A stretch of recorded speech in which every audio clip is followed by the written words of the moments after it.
नमस्कार, नक्षत्र दुनिया चैनल में आप सभी का हार्दिक स्वागत है। मित्रों, आज के वीडियो में हम कुंडली के छठे भाव में चंद्रमा, सूर्य और मंगल किस प्रकार के फल देते हैं, इस विषय वस्तु को जानेंगे। यानी कुंडली के छठे भाव में चंद्रमा, सूर्य और मंगल के शुभ और अशुभ दोनों ही प्रकार के फलों पर चर्चा आज के वीडियो में हम करने वाले हैं। यदि आप चैनल पर नए हैं तो चैनल को सब्सक्राइब अवश्य करें, वीडियो ज्ञानवर्धक लगे तो लाइक भी करें। आइए शुरू करते हैं। मित्रों, आइए सबसे पहले हम विचार करते हैं कुंडली के छठे भाव की। यानी छठे भाव से हम किन चीज़ों का विचार करते हैं, इसके पश्चात छठे भाव में अन्य ग्रहों का फल क्या होगा, इस पर हम एक एक करके विचार करेंगे। देखिए, छठे भाव की बात करें तो यहाँ से हम रोग, ऋण और शत्रुओं का विचार प्रमुख रूप से करते हैं। कुंडली के छठे भाव की बात करें तो यहाँ से हम प्रतियोगिता परीक्षाओं में प्राप्त होने वाली सफलता का विचार भी करते हैं। ठीक है, इसके अलावा स्वास्थ्य संबंधी समस्याओं का विचार करना हो, ठीक है, कानूनी मामलों का विचार करना हो, समाज में मान सम्मान और यानी यश और अपयश का विचार प्रमुख रूप से करना हो, तो कुंडली का छठा भाव इसके लिए देखा जाना चाहिए। कुंडली के छठे भाव में राशि का जो अंक लिखा होता है उसके स्वामी ग्रह को षष्ठेश कहा जाता है।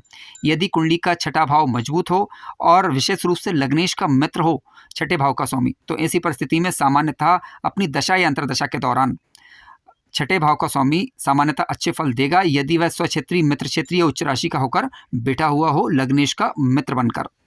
तो आइए सबसे पहले हम विचार करते हैं कि छठे भाव में यदि अन्य ग्रह बैठते हैं तो किस प्रकार का फल देते हैं। आइए सबसे पहले हम चर्चा करेंगे कि छठे भाव में यदि चंद्रमा बैठ जाए तो किस प्रकार के फल हो सकते हैं।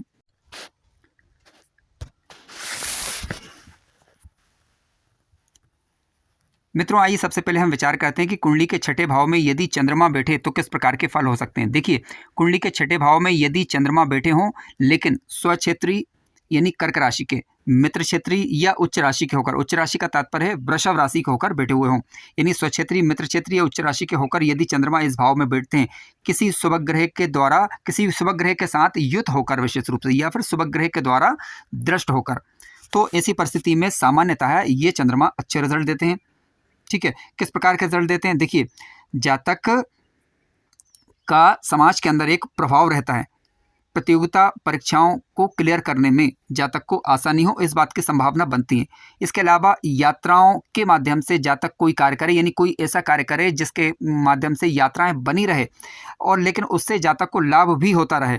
ठीक है, तो इस प्रकार के कार्यों में ये चंद्रमा जातक को सामान्यतः अच्छा फल देते हैं। जातक अपने शत्रुओं की पहचान करने में सक्षम होता है, हालांकि वह पहचान गुप्त बनाए रखेगा लेकिन शत्रुओं की पहचान करने में जातक सक्षम होता है। माता से संबंधित सुखों में हालांकि थोड़ी सी कमी रहती है, लेकिन फिर भी मित्र क्षेत्री या फिर स्वक्षेत्री होकर बैठे हुए हों और चतुर्थेश के साथ यदि चंद्रमा की मित्रता हो जाए तो घर की जो प्रॉब्लम्स है वो ज़्यादा नहीं होती। सामान्य प्रकार की समस्याएं हालांकि रह सकती हैं, लेकिन फिर भी समस्याएं हल्की फुल्की रहेंगी, ज़्यादा समस्या नहीं रहेगी। लेकिन मान लीजिए कि चंद्रमा नीच राशि के होकर, यानी वृश्चिक राशि के होकर, या फिर राहु, केतु या शनि से दृष्ट हों या युत हों, या किसी भी रूप में किसी नीच ग्रह की दृष्टि चंद्रमा पर पड़ जाए, ठीक है, जिसके कारण चंद्रमा पीड़ित होता हो, या फिर चंद्रमा कुंडली का आकारक ग्रह भी बन रहा हो और साथ साथ पीड़ित भी हो रहा हो, तो ऐसी परिस्थिति में ये स्थिति सामान्यतः ठीक नहीं कही जा सकती। चंद्रमा की दशा अंतर्दशा के दौरान जातक को परेशानियों का सामना करना पड़ सकता है, विशेष रूप से मानसिक चिंताएं बनी रह सकती हैं,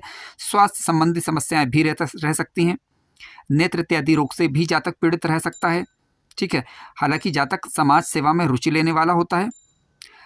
अब मान लीजिए कि चंद्रमा यदि नीच राशि या शत्रु राशि होकर बैठे हुए हों तो आपको ये भी देखना चाहिए कि किसी अन्य शुभ ग्रह का प्रभाव चंद्रमा पर है अथवा नहीं। लेकिन मान लीजिए कि चंद्रमा अकारक ग्रह बन रहे हों तो चंद्रमा से संबंधित वस्तुओं का दान विशेष रूप से दशा या अंतर्दशा के दौरान किया जा सकता है, अथवा भगवान शिव की आराधना करें। भगवान शिव को दूध और जल से उनका अभिषेक करें। किसी भी रूप में भगवान शिव की आराधना करने से चंद्रमा से संबंधित नकारात्मक प्रभावों में निसंदेह कमी देखी जा सकती है। चंद्रमा यदि शुभ होकर बैठते हैं, मान लीजिए कि गुरु से दृष्ट हो जाएं या गुरु से युत हो जाएं, ठीक है, या फिर किसी शुभ ग्रह के द्वारा दृष्ट या युत हो जाएं, तो ऐसी परिस्थिति में फिर चंद्रमा के नकारात्मक प्रभावों में कमी आती है। कहने का तात्पर्य है कि मानसिक चिंताओं में विशेष रूप से कमी देखी जा सकती है, क्योंकि चंद्रमा मानसिक विचारों का प्रतिनिधित्व करते हैं। ठीक है, माता से संबंधित सुखों के कारक हैं। यदि चंद्रमा मौजूद होंगे तो माता से संबंधित सुख भरपूर मात्रा में जीवन काल के दौरान रहता है। भूमि, भवन, वाहन इत्यादि का सुख भी जीवन काल के दौरान बने रहेगा यदि चतुर्थ भाव शुभ प्रभाव में हो, चतुर्थेश पीड़ित ना हो रहा हो। मित्रों, आइए अब बात करते हैं कि कुंडली के छठे भाव में यदि सूर्य बैठते हैं तो किस प्रकार के फल हो सकते हैं।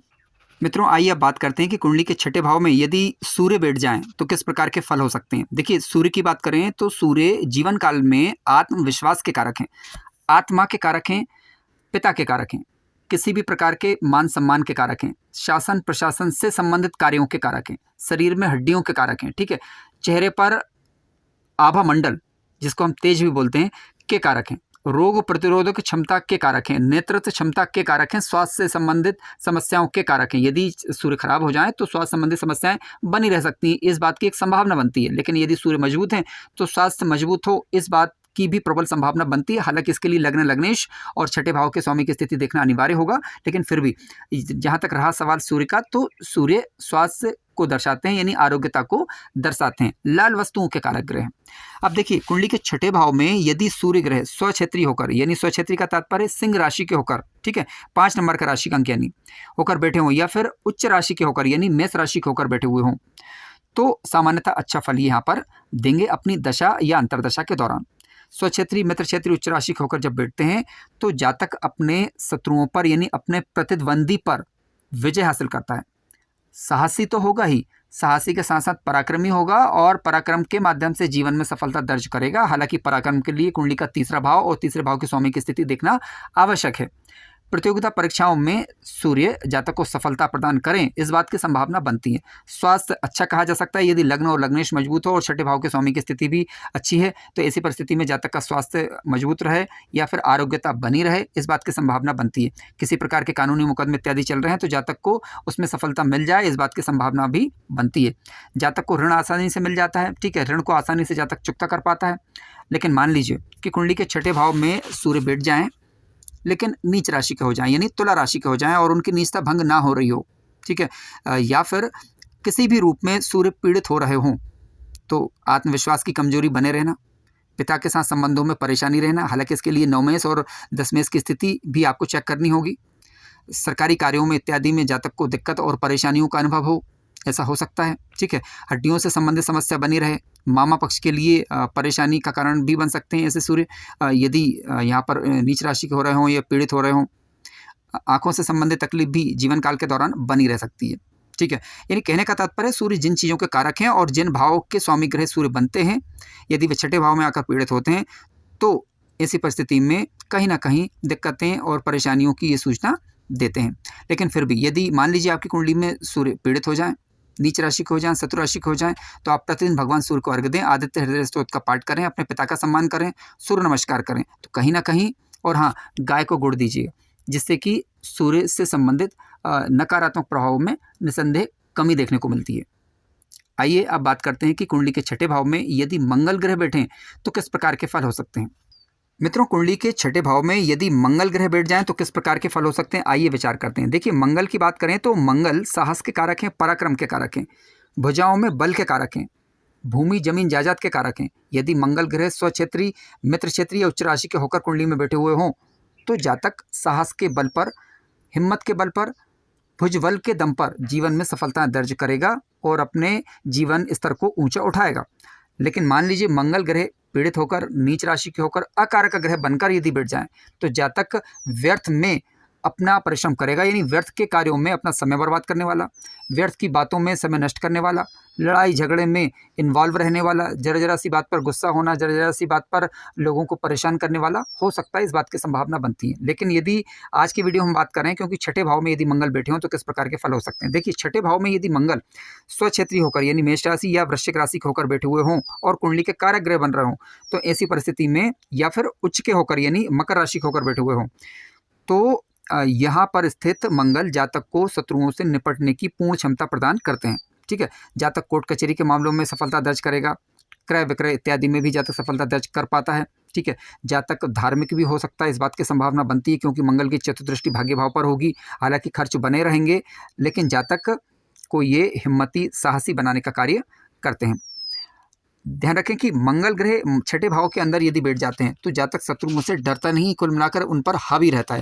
लेकिन मान लीजिए कि ये नीच राशि या शत्रु राशि को होकर बैठ जाएं, अंश बल से कमजोर पड़ जाएं, तो ऐसी परिस्थिति में क्या होगा, जातक नियम कायदा कानून को ना मानने वाला, अपनी मनमानी करने वाला हो सकता है। ठीक है, ऐसे जातकों को धोखा मिलने की संभावना भी बनती है, किसी षड्यंत्र इत्यादि का शिकार हो जाएं। ठीक है, यानी कह सकते हैं कि अनर्गल खर्च करने वाला, व्यर्थ का बोलने वाला, ठीक है, और जर्जर बात पर लड़ने झगड़ने वाला हो सकता है, या व्यर्थ के कार्यों में अपना समय नष्ट करे, ऐसी स्थितियां हो सकती हैं। इस बात की संभावना बनती हो सकती है, इसलिए क्योंकि यहाँ पर हमें अन्य ग्रहों का प्रभाव भी देखना होगा कि मंगल ग्रह पर पड़ने वाले अन्य ग्रहों का प्रभाव क्या है, यानी शुभ ग्रह दृष्टि प्रभाव दिखा रहे हैं या फिर अशुभ ग्रह दिखा रहे हैं, या फिर शुभ ग्रहों के द्वारा दृष्टि या युत है, या फिर अशुभ ग्रहों के द्वारा दृष्टि या युत है। तो सारी बातों को ध्यान रखने के बाद ही ये तय होगा कि वास्तविक रिजल्ट क्या होंगे।